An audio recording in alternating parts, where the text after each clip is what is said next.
நீங்கள் பார்த்து கொண்டிருப்பது உங்கள் ரேமா டிவி. இது சத்தியத்திற்கு சாட்சி. பிரியமானவர்களே, ஒவ்வொரு திங்கட்கிழமையும் கானான் பயணம் என்கிற தலைப்பிலே ஆண்டவருடைய வார்த்தைகளை நாம் தியானித்து கொண்டிருக்கிறோம். அதே போல் இன்றும் இந்த கானான் பயணம் என்கிற தலைப்பிலே ஆண்டவர் நமக்கு கற்றுத்தரப் போகிற ஒரு அருமையான சத்தியம், ஒரு செய்தியை நம்ம கற்றுக்கொள்ளப் போகிறோம். 40 ஆண்டு காலம் அவர்கள் வழிநடந்து வந்த அந்த காலத்தில் ஆண்டவர் இந்த காரியத்தை அவர்களுக்கு கற்றுக் கொடுத்தார். கண்களை மூடி ஆண்டவருடைய சமூகத்தில், ஆண்டவர் இன்று நீர் அன்று கற்றுக் கொடுத்த அந்த காரியங்களை எனக்கும் கற்றுத்தாரும் என்று சொல்லி நாம் ஜெபிப்போமா? அன்பு நிறைந்த பரலோக பிதாவே, இந்த அருமையான வேலைக்காக நன்றியோடு நாங்கள் துதிக்கிறோம், ஸ்தோத்தரிக்கிறோம்ப்பா. ஆண்டவரே, இந்த லெந்து காலங்களிலே நாங்கள் நடந்து வந்தாலும் ஆண்டவரே உமக்கு ஸ்தோத்திரம். எங்களுடைய கானான் பயணம் தடைபட்டு விடக்கூடாதபடி ஆண்டவரே, இந்த கானான் பயணத்தில் நீர் கற்றுத்தருகிற ஒவ்வொரு நல்ல சத்தியத்திற்காக நாங்கள் நன்றி செலுத்துகிறோம். ஆண்டவரே, அப்படி போல இன்றைக்கும் ஆண்டவரே நீங்கள் கற்றுத்தருகிற சத்தியத்துகளுக்காக நன்றி செலுத்துகிறோம். ஆசீர்வதியும். அதை நாங்கள் விளங்கி கொள்ள, புரிந்து கொள்ள, அதற்கு ஏற்றபடி எங்கள் வாழ்வை அமைத்து கொள்ள எங்கள் ஒவ்வொருவருக்கு கிருபை தாரும். ஆசீர்வதியும். இயேசுவின் நாமத்தில் ஜெபிக்கிறோம் எங்கள் அருமை பிதாவே. ஆமேன், ஆமேன். இந்த நாளிலே இந்த கானான் பயணத்திலே ஆண்டவர் கற்றுக் கொடுத்த ஒரு பெரிய மாபெரும் சத்தியம், அந்த சத்தியத்தை நாம் விளங்கி கொள்ள எபேசியருக்கு எழுதின நிருபம் 5ஆம் அதிகாரம் 8வது வசனத்தை முதலாவது நான் உங்களுக்காய் வாசிக்கிறேன். எபேசியர் 5ஆம் அதிகாரம் 8வது வசனம். முற்காலத்தில் நீங்கள் அந்தகாரமாய் இருந்தீர்கள், இப்பொழுதோ கர்த்தருக்குள் வெளிச்சமாய் இருக்கிறீர்கள். வெளிச்சத்தின் பிள்ளைகளாய் நடந்து கொள்ளுங்கள். ஒவ்வொரு தேசத்திற்கும் கூட கடமைகளும் உரிமைகளும் ஒன்று சொல்லுவாங்க. இந்திய தேசத்தினுடைய அரசியலமைப்பு சட்டத்தை நீங்கள் எடுத்து பார்த்தீங்கன்னா, இந்திய அரசமைப்பு நமக்கு தருகிற சலுகைகள், நமக்கு தருகிற உரிமைகள், பேச்சுரிமை, எழுத்துரிமை, சொத்துரிமை, இந்த இந்திய அரசியல் அமைப்பு சட்டம் இந்தியாவில் உள்ள எல்லா குடிமக்களுக்கும் ஈக்குவலாக உரிமைகளை தருகிறது. அப்படி இந்த உரிமைகளை நமக்கு தரும் பொழுதே நம்மிடத்திலிருந்து சில கடமைகளையும் அவர்கள் எதிர்பார்க்கிறார்கள். உரிமைகளும் கடமைகளும் இணைந்தே செயல்படும் எல்லா தேசத்து சட்டத்திட்டங்களிலும். அதே போல் ஆண்டவருக்கு அடுத்த காரியங்களும், ஒருவேளை ஆண்டவருடைய இந்த காரியங்களிலிருந்து தான் இந்த சட்டத்திட்டங்கள் உருவாச்சோன்னு சொல்லி எனக்கு ஒரு பெரிய டவுட் உண்டு. அது உண்மையும் கூட. அனைத்து உலக நாடுகளின் சட்டமும் ஆதியாகமும், யாத்ராகமும், லேவியராகவும், எண்ணாகவும், உபாகமும் என்கிற 5 ஆகமங்களிலிருந்து தான் எடுத்தது. ஆகவே இது உலக சட்டமாய் மாறினதற்கு காரணமே ஆண்டவர் தான் அப்படி சொல்லலாம்.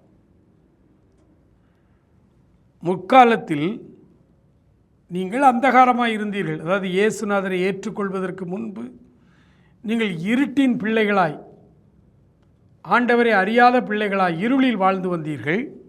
இப்பொழுதோ கர்த்தருக்குள் வெளிச்சமாக இருக்கிறீர்கள். இப்போ இயேசுநாதர் உள்ளத்தில் வந்துட்டார், நீங்கள் வெளிச்சத்தின் பிள்ளைகளாய் மாறிட்டீங்க. இயேசுநாதர் உள்ளே வந்ததுனால நீங்கள் இருளான உங்கள் வாழ்க்கை வெளிச்சமாய் மாறிற்று. இது ஆண்டவர் தருகிற ஒரு பெரிய ஈவு, கிருபை. ஆனால் நீங்கள் வெளிச்சமாய் இருக்கிறீர்கள், வெளிச்சத்தின் பிள்ளைகளாய் நடந்து கொள்ளுங்கள். அது நம்முடைய கடமை. உரிமையும் கடமையும் இணைந்து தான் செயல்படும். இன்னொரு மிக முக்கியமான ஒரு சம்பவத்தை கூட ஆண்டவர் டெமான்ஸ்ட்ரேட் பண்ணி காட்டுறாரு. யோவானுடைய நற்செய்தி நூலில் 11ஆம் அதிகாரத்தில் மரித்து 4 நாள் ஆயிற்று, அடக்கம் பண்ணியாச்சு லாசருவை. இந்த லாசருவை உயிரோடு எழுப்பணும்னு வர்றார். அப்படி வரும்பொழுது அவனை எங்கே வச்சிங்க அப்படிங்கிறாங்க. கூட இருந்தவங்கலாம் சொல்கிறாங்க 4 நாள் ஆகிட்டே, நாருமே ஆண்டவரே அப்படின்றாங்க. ஆனால் அந்த கல்லறைக்கு முன்னாடி வர்றார். ஒரு குகை மாதிரி இருக்கும், அதில் ஒரு கல்லை வச்சு அடைச்சி வைப்பாங்க. நான் அந்த காலத்து அந்த நாட்டில் அடக்கம் பண்ணுற முறை. 38வது வசனம் 39வது வசனத்தை நான் உங்களுக்காய் வாசிக்கிறேன். யோவான் 11ஆம் அதிகாரத்தில். அப்பொழுது இயேசு மறுபடியும் தமக்குள்ளே கலங்கி கல்லறையினிடத்திற்கு வந்தார். அது ஒரு குகையாக இருந்தது. அதன் மேல் ஒரு கல் வைக்கப்பட்டிருந்தது. இயேசு கல்லை எடுத்து போடுங்கள் என்றார். மரித்தவனுடைய சகோதரியாகிய மார்த்தாள் அவரை நோக்கி, ஆண்டவரே, இப்பொழுது நாருமே 4 நாள் ஆயிற்றே என்றாள். ஆண்டவர் கல்லை புரட்டி போடுங்கள் என்று சொல்லிவிட்டு, லாசருவே வெளியே வா என்று சொன்னார். எல்லாம் கவனிங்க, 4 நாளைக்கு முன்னாலே செத்துட்டான். நாருமேன்னு கூட சொல்கிறாங்க. இப்போ ஆண்டவர் அதையெல்லாம் புறந்தள்ளி விட்டு பிதாவை நோக்கி ஜெபம் பண்ணிட்டு லாசருவே வெளியே வாங்கிறாரு. மரித்தவன் உயிரோடு வெளியே வருகிறான். எவ்வளோ பெரிய அற்புதம் பாருங்கள். ஆண்டவர் ஒரு டெமான்ஸ்ட்ரேஷனாக நிகழ்த்தி காட்டினார்.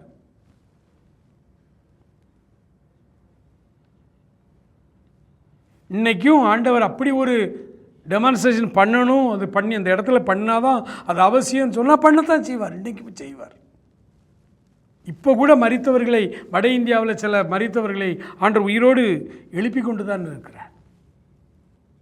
எல்லாரையும் அல்ல, எல்லாரையும். அப்படின்னா தான் வாழ்ந்த காலத்தில் 3.5 ஆண்டுகள் ஊழியம் செய்த காலத்தில் எத்தனை பேர் மரித்தவங்களை பார்த்து எழுப்பியிருக்கலாமே. ஒரு சிறுபெண் அவளை எழுப்பினார்.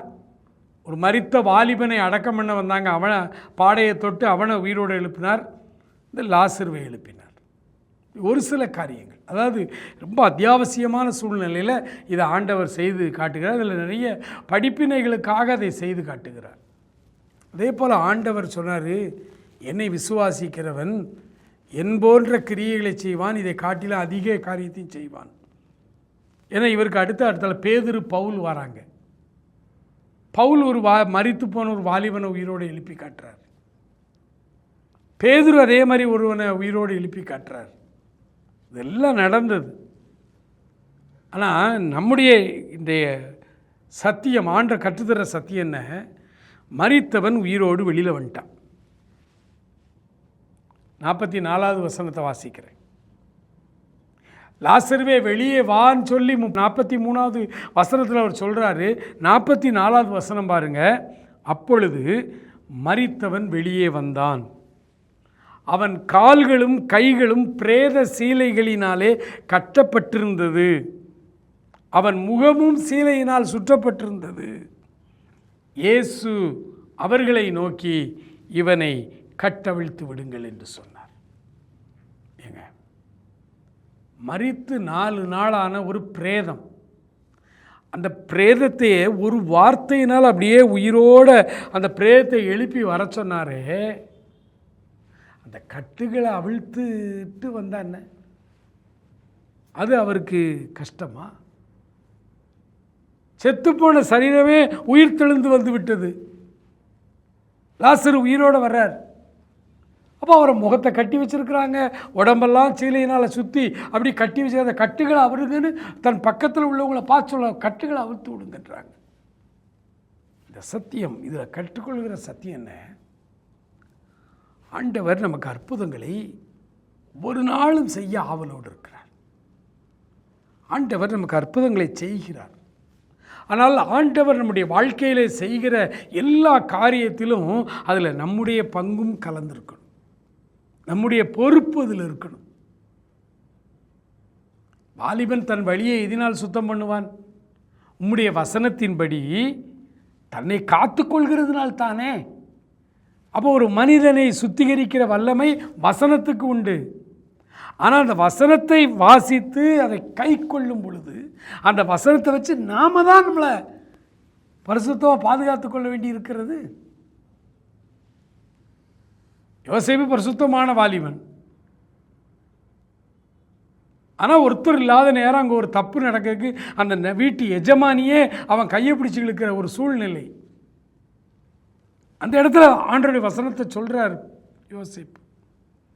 தேவனுக்கு விரோதமாய் இவ்வளோ பெரிய பொல்லாப்பை செய்ய நான் எப்படி செய்ய முடியும் அப்படி சொல்லிட்டு அவன் மேல் அங்கேயே கூட விட்டுட்டு வேகமாக வெளியில் ஓடி வந்தானாம். அது நம்முடைய பொறுப்பு. இல்லைன்னா அங்கேயே நின்னா என்ன ஆகிருக்கும்? எப்போதுமே ஆண்டவர் நமக்கு தருகிற ஆசீர்வாதம் அதில் நாம் செயல்பட வேண்டிய ஒரு சின்ன பங்கு இருக்குது. அதை நாம் செய்யணும். இதைத்தான் வனாந்தரத்தில் கானான் பயணத்தில் ஆண்டவர் ஆரம்பத்திலிருந்தே சொன்னார். மாறாவின் தண்ணி அந்த இடத்துக்கு மாறான் பேர் வந்ததே அந்த தண்ணி கசப்பாக இருந்ததுனால. மாறானா கசப்புன்னு அர்த்தம். தண்ணி கசப்பாக இருக்கு. ஆண்டவர் மோசேட்ட சொல்லி, ஆண்டவருடைய நாமத்தினாலே இந்த தண்ணீர் உள்ள கசப்பெல்லாம் மாறட்டும் சொல்லி ஒரு ஜெபம் பண்ணிட்டு தண்ணியை குடித்தா அது இனிப்பாக மாறாதா? அல்லது அப்படி செய்யறதுக்கு தான் ஆண்டவருக்கு வல்லமை இல்லையா? செய்யலாம்ல, செய்திருக்கலாம்ல. ஆண்டவர் சொன்னார், மோசைக்கு ஒரு மரத்தை காட்டுறார். இந்த மரத்தினுடைய கொப்பை வெட்டி உள்ளே போடு. அந்த மரத்தினுடைய கொப்பை வெட்டி உள்ளே போடுறது நம்முடைய வேலை, நம்முடைய பொறுப்பு. அந்த வேலையை செய்யும் பொழுது அங்கே தண்ணி கசப்பு தித்திப்பாக மாறிடுது நமக்கு. கிறிஸ்தவ வாழ்க்கை என்பது வெறுமனே எல்லாம் மந்திரத்தில் மாங்காய் காய்க்கணும் அப்படியே இந்த ஊழியக்காரங்களை நம்பி அப்படியே கெட்டு போயிடக்கூடாது. எதுவுமே மேஜிக் இல்லை. எல்லா ஆசீர்வாதங்களும் எல்லா அற்புதங்களும் சட்டத்திட்டங்களுக்கு உட்பட்டது. ஆண்டவருடைய வார்த்தை, ஆண்டவர் தான் வாயிலிருந்து அந்த வார்த்தையை ஒரு நாள் மறுதலிக்க மாட்டார். ஒரு நாள் இந்த வார்த்தைக்கு மாறாக செயல்படவும் மாட்டார். வார்த்தைக்கு மாறாக செயல்பட மாட்டார். ஆண்டவருடைய வார்த்தைகளை நீங்கள் நன்றாய் நீங்கள் விளங்கிக் கொள்ளுங்கள். ஆண்டவர் நமக்கு தருகிற இந்த கிறிஸ்தவ வாழ்க்கையே ஒரு பெரிய ஆசீர்வாதமான வாழ்க்கை. அதனால் இந்த வாழ்க்கையை சரியான பாதையில் நாம தான் நடக்கணும். ஒரு ஆரம்பத்தில் சாப்பாடு இல்லைன்னு உடனே மன்னாவை கொடுத்தார். 40 வருஷமும் அவர்களுக்கு மன்னாவை கொடுத்தார். அந்த மன்னா ஒரு சின்ன அந்த கொத்துமல்லி அளவாக இருந்துச்சான்.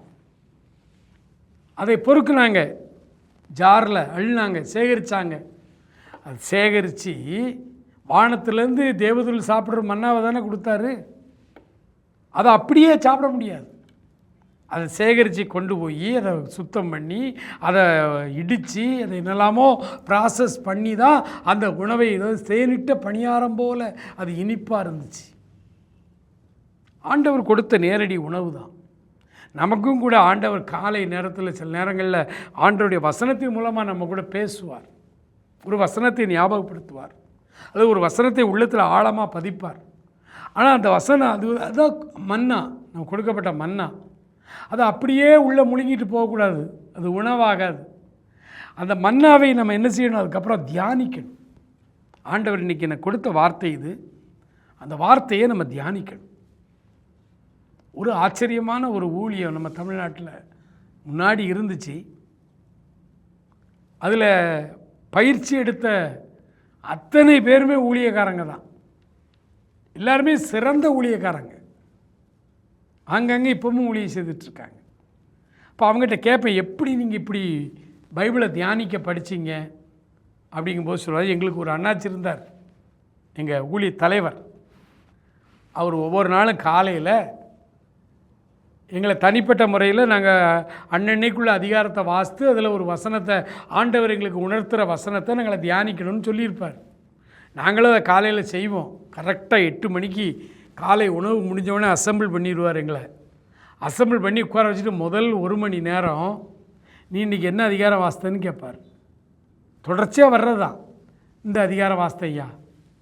அப்போ எந்த வசனத்தில் மூலமாக ஆண்டவர் பேசினார், இந்த வசனத்தை எனக்கு உணர்த்தினார். அப்படியா, சரி, இந்த வசனத்தை நீ எப்படி தியானிச்ச, நீ என்ன தியானிச்சன்னு சொல்லும்பார். இண்டிவிஜுவலாக எல்லாருமே சொல்லணும். காலையில் அவர் சொல்லுவார். இப்படி எல்லாரும் சொல்லி முடித்த பிறகு இந்த தலைவர் என்ன செய்வார் அப்படின்னா, ஒவ்வொருத்தரையும் உன் நிலைமை, உன்னுடைய ஸ்பிரிச்சுவல் நிலைமை இது, நீ இந்த நிலைமையில் இருக்கா, நீ இந்த பாவத்தில் சிக்கியிருக்க, நீ இந்த விதமான ஊழியத்துக்கு நீ அழைச்சிருக்கார் ஆண்டவர், தீர்க்க தரிசனம் அப்படி சொல்லுவாராம். அது வரங்கள்னால இல்லை அவர் சொல்கிறது, அவங்களுடைய தியானம். அந்த தியானத்துக்கு அவங்களுக்கு ஆண்டவர் கொடுத்த விளக்கம், தியான வசனம். அந்த விளக்கத்தை வச்சு அவனுக்கு என்ன தேவைன்னு தான் ஆண்டவர் பேசுவார். அனாவசியமாக ஆண்டவர் பேச மாட்டார். இன்றைக்கி ஒரு வசனத்தை நமக்கு தர்றார் அப்படின்னாலே அது நான் யார் அப்படின்னு நான் விளங்கணும். எனக்கு தர வேண்டிய ஒரு ஆறுதல், எனக்கு தர வேண்டிய ஒரு ஆசீர்வாதம், எனக்கு தர வேண்டிய ஒரு எச்சரிப்பு, எனக்கு தர வேண்டிய ஒரு ஆலோசனை, எனக்கு தர வேண்டிய ஒரு கட்டளை, அதைத்தான் ஆண்டவர் என்கிட்ட பேசுவார். சும்மா ஊர் கதை, வெட்டி கதை, புரணி இதெல்லாம் பேச மாட்டார். அந்த தலைவர் அப்படி நடத்தியிருக்கார் இவங்களை. சொல்கிறாங்க, தீர்க்க தரிசனம் மாதிரி சொல்லுவாருங்க. எங்களுடைய தியானத்தை வச்சே தான் எங்கிட்ட சொல்லுவார். உனக்கு ஆண்டவர் இப்படி ஒரு வசனம் தந்திருக்காரு, அதுக்கு அதை தியானிச்சிருக்க, அதுக்கு இப்படி ஒரு விளக்கம் தந்திருக்காரு அப்படின்னா ஓன் ஆவிக்குரிய நிலைமை இதுதான், உன்னுடைய வாழ்க்கை இதுதான், மனம் திரும்பு அப்படிம்பாராம். அப்போ பார்த்தா கரெக்டாக இருக்குமா? எப்போதுமே ஆண்டவர் கற்றுத்தருகிற மிகப்பெரிய காரியம். மன்னாவை சாப்பிட்டுக்கிட்டே வந்த மக்கள் சொன்னாங்க, எங்களுக்கு ஒரே வகையான உணவு போர் அடிச்சிட்டு, அதனால் எங்களுக்கு மாமிச உணவு தாங்கன்னு. இப்போ ஆண்டவர் சொன்னார், காடையை தர்றேன். காடையை கொடுத்தேன். பாளையம் எங்கும் காடை அப்படியே வந்து விழுந்து கிடக்கு. அந்த காடைகளை அள்ளி கொண்டு போய் அப்படியே சாப்பிட முடியாது, அதை சமைத்து சாப்பிடணும். சமைத்து சாப்பிடணும். அந்த சமையல் பண்ண வேண்டிய வேலை ஒவ்வொரு இஸ்ரவேலனுக்கும் உரியது. சமையல் பண்ணி சாப்பிடும். இன்றைக்கும் பாருங்கள், அரிசி, பருப்பு, காய்கறி எல்லாம் கடையிலேருந்து வாங்கிட்டு வந்துடுறோம். அதை அப்படியே சாப்பிட முடியாது. அதை ஒரு மணி நேரம் 2 மணி நேரம் செலவழித்து அதை சுவையாய் சமைத்து அப்புறம் நம்ம சாப்பிட்றோம். கிறிஸ்தவ வாழ்க்கை என்பது எல்லாமே நம்ம வாயில் கொண்டாந்து ஊட்டுற மாதிரி உள்ள அப்படி தான் நினச்சிக்கிட்டு இருக்கோம். ஏன்னா அப்படி நம்ம ஊழியக்காரங்க மேடையில் அப்படியே பண்ணிட்டாங்க, அப்படியே சொல்லி கொடுத்துட்டாங்க. லட்சமாக பணம் வரும். எப்படி வரும்? ஆண்டவர் பல கோடிகளுக்கு அதிபதி, அதில் எனக்கு எந்த டவுட்டும் கிடையாது. லட்சமாய் தருவார், அதுலேயும் எனக்கு எந்த டவுட்டும் கிடையாது. ஆனால் எப்படி தருவார்? பணத்தையெல்லாம் மூட்டை கட்டி உன் கூரையை பிச்சுட்டு உள்ளே போட்டுருவாரா? அது அநீதி அல்லவா? ஆண்டவர் நீதியான கடவுள் அல்லவா? அப்படி அநீதி செய்ய மாட்டாரே.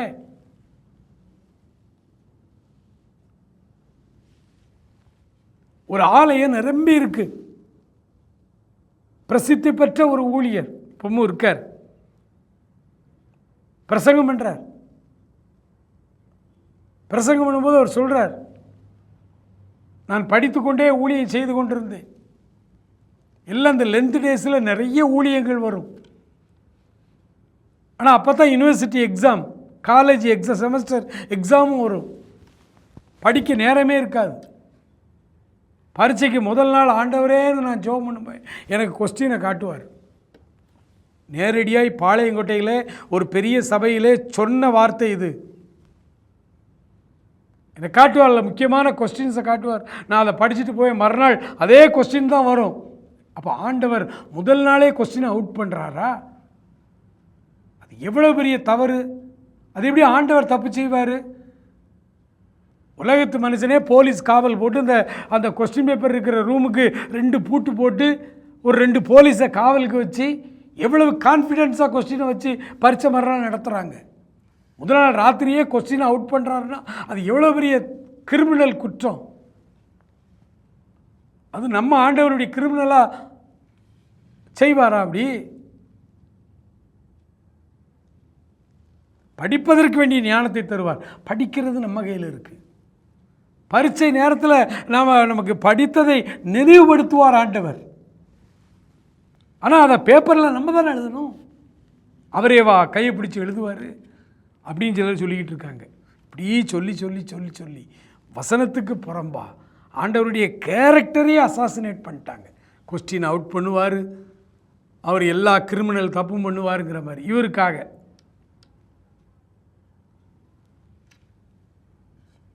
இன்னும் நிறைய காரியம் இருக்குது, சொன்னால் ரொம்ப கஷ்டமாக போயிடும். எனக்கு அன்பானவர்களே, ஆண்டவர் நமக்கு தருகிற ஸ்லாக்கியங்கள், அவர் நமக்கு தருகிற ப்ரிவிலேஜஸ், அவர் நமக்கு வைத்திருக்கிற நன்மையான ஈவுகள் எல்லாவற்றையும் நாம் பெற்றுக்கொள்வதற்கு அதில் நம்முடைய ரெஸ்பான்சிபிலிட்டி உண்டு. எல்லாத்துலேயும் அந்த ரெஸ்பான்சிபிலிட்டியை காட்டும். இந்த இப்போ ஒரு உதாரணமாக ஒரு தொழில் செய்கிறேன்.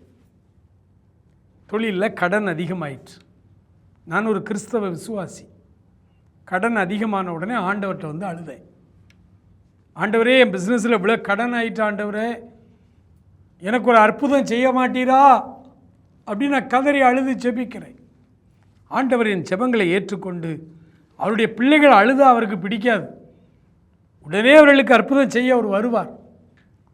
ஆனால் நான் வீட்டுக்கு ஜோமெண்ட்டு வீட்டுக்கு வரும்பொழுது என் வீட்டில் அப்படி பணமாக கெட்டுக்கட்டாக குமிச்சு கிடக்காது. அது அநீதியான காரியம், அது செய்யக்கூடாது, செய்ய மாட்டார் ஆண்டவர். நீதி உள்ள தேவன் என்ன செய்வார்?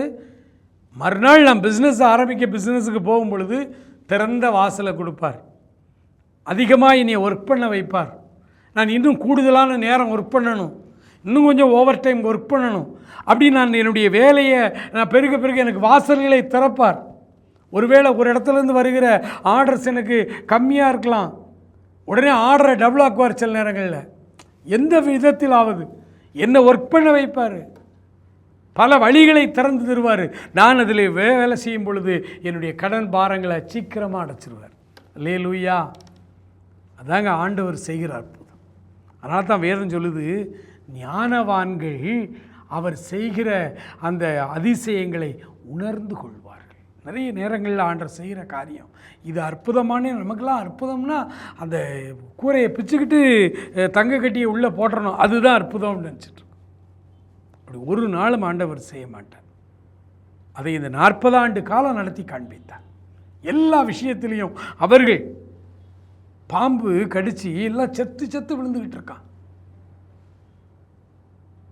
அவனை காப்பாற்றணும். ஆண்டவரே எல்லாரும் சாகுறாங்களேன்னு சொல்லி மோசே அனாந்தரத்தில் ஆண்டவர்கிட்ட கதறும் பொழுது ஒரு வெண்கல சர்ப்பம் செய்து அதை உயரத்தில் மாட்டி வை, பாம்பு கடித்த விஷம் ஏறினோன்னு யாரெல்லாம் அதை பார்க்குறாங்களோ அவ்வளோ பேரும் உயிர் பிழைச்சிருவாங்கன்னு சொன்னார். வெண்கல சர்ப்பம் செய்து அதை மேலே ஏற்றது குறைஞ்சது 1 வாரம் ஆகாது. அந்த 1 வாரமாக பாம்பு கடிச்சவன் செத்துக்கிட்டுலாம் இருந்தான். ஆண்டவருடைய செயல்பாடுகளை நீங்கள் விளங்கிக் கொள்ளுங்கள். அனந்த ஞானம் உள்ளவர். அவர் காண்பிக்கிற வழியிலே நீங்கள் பாருங்கள். என்னுடைய ரெஸ்பான்சிபிலிட்டி என்ன ஆண்டவரே என்பதில் கவனமாக இருங்க. அதை செய்யுங்க. ஆண்டவர் உங்கள் முன்னால் அற்புதமான காரியங்களை செய்து உங்களை ஆசீர்வதித்து கானான் பயணத்திலே உங்களை நடத்துவார். மகா இரக்கமுள்ள எங்கள் ஆண்டவரே, இந்த திங்கட்கிழமைகள் கற்றுத்தந்த இந்த மாபெரும் சத்தியத்திற்காய் ஸ்தோத்திரம். ஆண்டவரே, பைபிள் முழுவதும் இதை குறித்தே நீங்கள் பேசியிருக்கீங்கப்பா. குறிப்பாக இந்த 40 ஆண்டு காலம் இஸ்ரவேல் மக்கள் வனாந்திரத்திலே நடந்து வரும் பொழுது நீ இந்த காரியத்தை ஆண்டவரே காலை ஆகாரத்திலிருந்து இரவு படுக்கும் வரை இந்த காரியத்தை கற்றுக் கொடுத்தீரப்பா. நாங்கள் ஆசீர்வாதங்களை பெற்றுக்கொள்ள, நாங்கள் நன்மைகளை பெற்றுக்கொள்ள, ஆண்டவரே உங்களுடைய ப்ரிவிலேஜை நாங்கள் அனுபவிக்க, எங்களுடைய ரெஸ்பான்சிபிலிட்டியை நாங்கள் காண்பிக்க எங்களுக்கு கற்றுத்தாரும் ஆண்டவரே. ஒவ்வொரு காரியத்திலும் எங்களுக்கு ஒரு ரெஸ்பான்சிபிலிட்டி வைத்திருக்கிறேன். அந்த ரெஸ்பான்சிபிலிட்டியோடு நாங்கள் நடந்து கொள்ள இந்த கிறிஸ்தவ வாழ்க்கை எங்களுக்கு இனிமையாய் மாறட்டும். கானான் பாதை எங்களுக்கு சுலபமாய் மாறட்டும். பரம கானானுக்கு நாங்கள் வர எங்கள் ஒவ்வொருவருக்கும் கிருபை தாரும், ஆசீர்வதியும். இயேசு கிறிஸ்துவின் நல்ல நாமத்தில் ஜெபிக்கிறோம் எங்கள் அருமை பிதாவே. ஆமேன், ஆமேன்.